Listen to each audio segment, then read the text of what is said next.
అంటే ఇప్పుడు ఈ ఆర్చ్ పైన కొన్ని గుర్తులున్నాయి. సో, ఈ గుర్తుల యొక్క విశిష్టత గురించి ఏమైనా చెప్పగలరా మీరు? అయితే మనకు టెంపుల్ లోపల వచ్చేసి 8 ఆర్చులు ఉంటాయి. హ్మ్.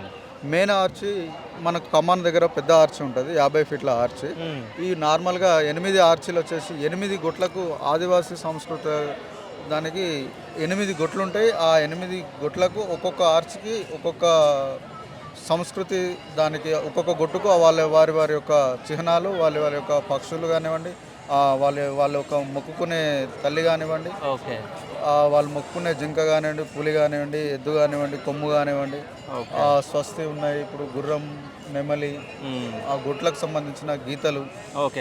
అంటే ఆదివాసుల పనిముట్లు అంటే వాళ్ళ సాంప్రదాయాలకు ఏమేమి యూజ్ చేస్తారో, అంటే ఏ దేవుళ్ళని నమ్ముతారో, సో వాళ్ళందరివి ఆర్చ్‌ల పైన పెట్టడం జరిగింది. పైన పెట్టడం సో ఇంకోటి స్వస్తిక్ అనేది అంటే కొంచెం ఉల్టా ఉంది అని చెప్పేసి కొంచెం కాంట్రవర్సీ జరుగుతా అయితే ఉంది. దాని గురించి. స్వస్తిక్ అనేది మన సంస్కృతి సాంప్రదాయ ప్రకారంగా మనం ఏదైతే మనం నార్మల్గా మన భూమి చుట్టూ సూర్యుని చుట్టూ ఈ గ్రహాలన్నీ తిరుగుతాయి అంటారు కదా.